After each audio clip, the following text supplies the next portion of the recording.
ठंडी छाया में लकड़बग्घों का झुंड गर्मी से बचने के लिए आराम कर रहा है। लेकिन तभी एक हनी बैजर दबे पांव आगे बढ़ता है। उसे मार्गदर्शन मिल रहा है। छिपे हुए शावकों की हल्की अनूठा गंध से यहाँ ताकत का नहीं बल्कि दुस्साहस का खेल है। शावकों की चीखें उनकी उपस्थिति को उजागर कर देती हैं। गर्मी की सुस्ती गायब हो जाती है और झुंड धूल और दांतों की गड़गड़ाहट के साथ एक समन्वित हमले में बदल जाता है। बैजर लड़खड़ाता है। उसका चुराया हुआ शिकार सूखी मिट्टी पर गिर जाता है। उसे अपनी गलती का एहसास होता है।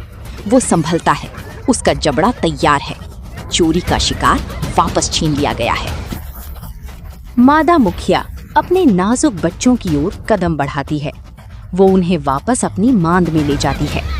बच्चों के लिए ये सुरक्षा है, लेकिन चोर के लिए हिसाब किताब का समय आ गया है।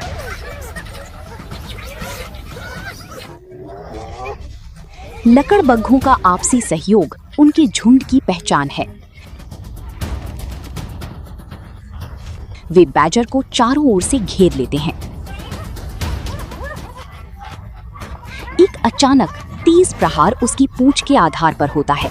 उसके पैर लड़खड़ाने लगते हैं। ये एक अपमान है। वो अजीय घुसपैठिया अब धूल में घिसटा जा रहा है। उसकी गर्दन पर एक घातक जकड़ पड़ती है और अब वो न तो लड़ सकता है और न ही अपना सम्मान बचा सकता है।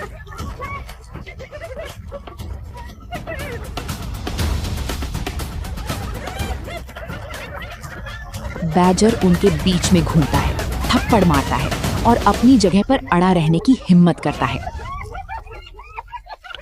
वो एक पल के लिए एक लकड़बग्घे की नाक को अपने जबड़ों में जकड़ लेता है। वे एक पल के लिए हिचकिचाते हैं, लेकिन फिर तूफान लौट आता है। चारों तरफ से जबड़े और पंजे बरसते हैं।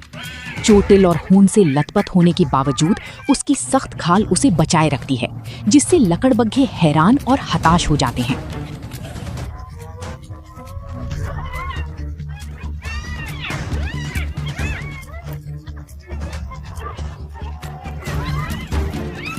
जीवित रहने के लिए उसे पीछे मुड़कर भागना ही होगा। कोई दूसरा विकल्प नहीं है। कोई चालाकी, कोई ताकत उसे अब नहीं बचा सकती। झुंड बिना थके उसका पीछा करता है। वे इस घुसपैठ को माफ करने के लिए तैयार नहीं है। बैजर पूरी ताकत से लड़ता है, लेकिन वो संख्या में कम है। घेरा और तंग होता जा रहा है। धूल उड़ रही है। संख्या बल से बचने का कोई रास्ता नहीं है। लकड़बग्घे एक साथ हमला करते हैं।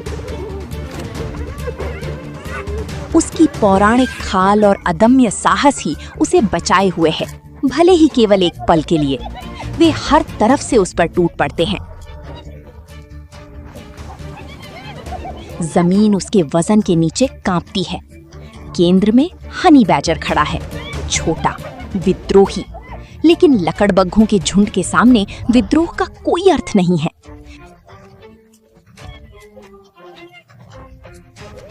वे सामने से, किनारों से, पीछे से, हर तरफ से दबाव बनाते हैं। हर रास्ता बंद है। बचना असंभव है।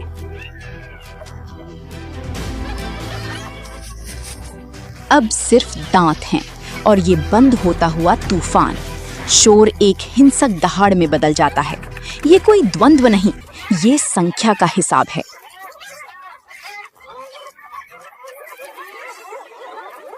अंततः बैजर की खाल फट जाती है। उसकी आत्मा अभी भी लड़ रही है, लेकिन शरीर जवाब दे चुका है। वो आखिरी बार गिरता है। झुंड गिरे हुए शरीर के ऊपर इकट्ठा हो जाता है। अफ्रीका का कुशल शिकारी। विशाल अफ्रीकी सवाना जीवन और मृत्यु के शाश्वत चक्र से परिभाषित होता है। चित्तीदार लकड़बग्घों को अक्सर केवल सफाई करने वाला स्कैवेंजर माना जाता है, लेकिन वास्तव में वे अत्यधिक कुशल शिकारी होते हैं, जो अन्य शिकारियों द्वारा छोड़े गए अवशेषों का भी कुशलता से पुनर्चक्रण, रिसाइकल करते हैं। उनके जबड़े इतने शक्तिशाली होते हैं कि वे मोटी हड्डियों को भी कुचल सकते हैं। ये उन्हें पोषक तत्वों से भरपूर मज्जा तक पहुंचने में मदद करता है, जिसे अन्य मांसाहारी नहीं पा सकते। वे क्लैन नामक जटिल सामाजिक समूहों में रहते हैं, जिनमें 80 सदस्य तक हो सकते हैं। इनका समाज पूरी तरह से मात्र सत्तात्मक है। एक मादा मुखिया पूरे समूह पर पूर्ण अधिकार रखती है। यहाँ तक कि सबसे कम रैंक वाली मादा भी सबसे प्रभावशाली नर से ऊपर होती है।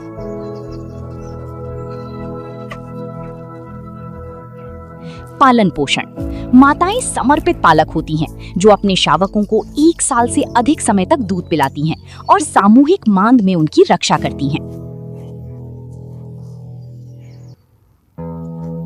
लकड़बग्घे कभी-कभी अपने शिकार को पानी में डुबो देते हैं, ताकि शेर या गिद्ध जैसे प्रतिस्पर्धियों से उसकी गंध छिपी रहे।